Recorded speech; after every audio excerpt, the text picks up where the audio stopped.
Had you ever heard of K9er before meeting him? Yeah, I think everybody's seen the K9er Budge fucking sheriff's bus in a magazine at some point, you know what I'm saying? So I had, but I didn't know like how legendary he was, you know what I'm saying? Like until I, you know, like I said, I'm a graph nerd, so once I started doing my background and then him just schooling me on shit and then all that, I was like, damn, this fool's, you know, legendary. And then now, you know, looking back, I'm like I said, there's nobody better that could have sunned me on how to fucking really do LA properly in a sense. And he always had my back, bro. So, you know, I'm forever grateful for K9, that's for sure. K9er, a definite legend in Los Angeles. What type of person is he? Can you describe his personality? Jokester. He's humble as fuck, but he's also cutthroat. Like he was, at the time, I would say kind of he wasn't the leader because, you know, Blossom this and that, but he was definitely a role, had a leadership role in a sense as far as like what he said held value, you know what I'm saying? So there were certain things where he was like, if he thought you were whack, he would definitely let you know. Like that's just toy as fuck. If you didn't like your shit, you were done, yada, yada, yada. And he's just wild, bro. He grew up in that era of fucking, you know, 90s LA graffiti where it's like, he's a nut, but he's fucking super humble and and just a really good dude, to be real. Are you and K9er hanging out every day, writing? What do you, I mean, what do you do? He was a messenger, so he worked during the day and shit. And then I was just working random shit, random jobs or whatever. Yeah, we just link up, you know, to go paint. And he would just be like, oh, I got a spot. He took me to paint my first Heaven, San Pedro. Just kind of showed me like tags and not like how to do tags, but just like, oh, this is a good spot for this, or, you know, and just kind of broke down LA for me, like having him drive me around and shit. Like, you know, it'd be like somebody meeting a Arelos and Arelos just taking them around. Like, you're going to have the VIP treatment. So I was able to get that. Even though I was already up in LA at that point, I still wasn't MTA, even though I was hanging out with him. I wasn't there yet, but yeah, just having him around, bro, like, that was clutch for me, dog. How long after meeting K9er does he invite you to meet the rest of MTA?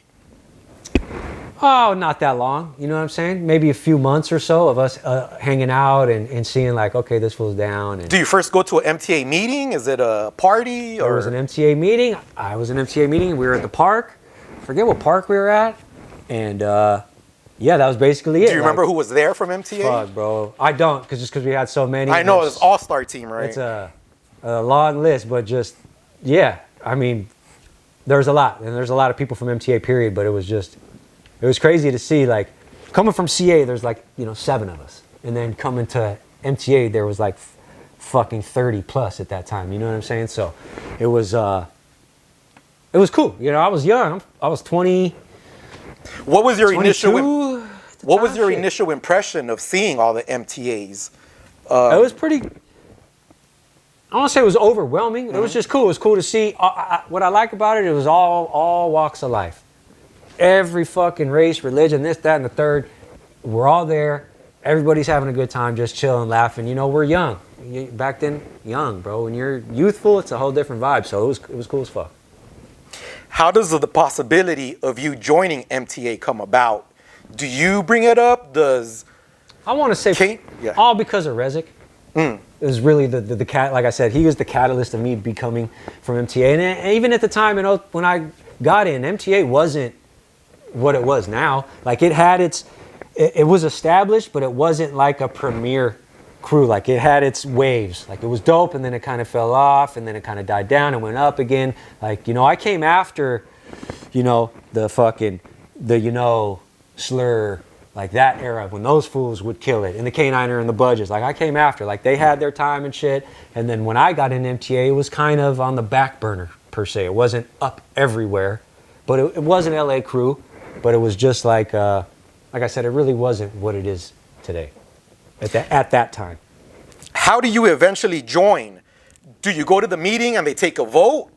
Do you need a It was just K9er mission? It was just K9er just kind of just, I don't want to say bossing up, but he was just like, yo, this is stuff. And then people be like, oh, we've been seeing you up. Like, I remember Becco showing me mad love and J Biz. It's just like certain people, you know, so Stezik. And so really just K9er. once Rezik introduced me to K9er, and then once K9er co-signed for me, that's how much, you know, weight he holds. Like, oh, K9er saying this? It'd be like, you know, say me saying that now about somebody. Like, oh, Suf said, okay, you're, you know, cool.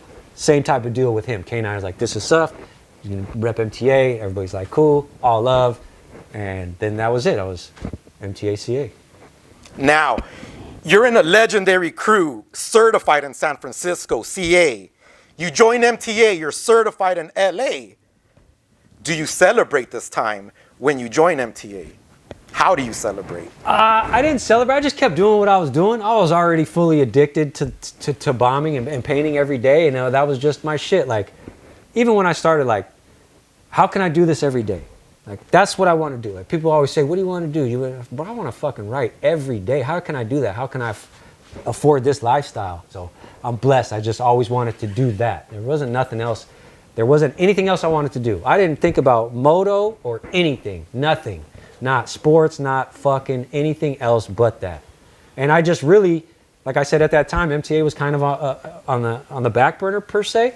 So I was just like, all right, I'm about to smash. We're going to smash. We're going to fucking crush it. And then just my drive of every day, when everybody would be like, okay, I'm going to go home and, okay, I'm going to go catch 4 more spots. You know what I'm saying? Like, that's just kind of how I am. Like, go, go, go. And now that I'm older, I got to chill the fuck out. But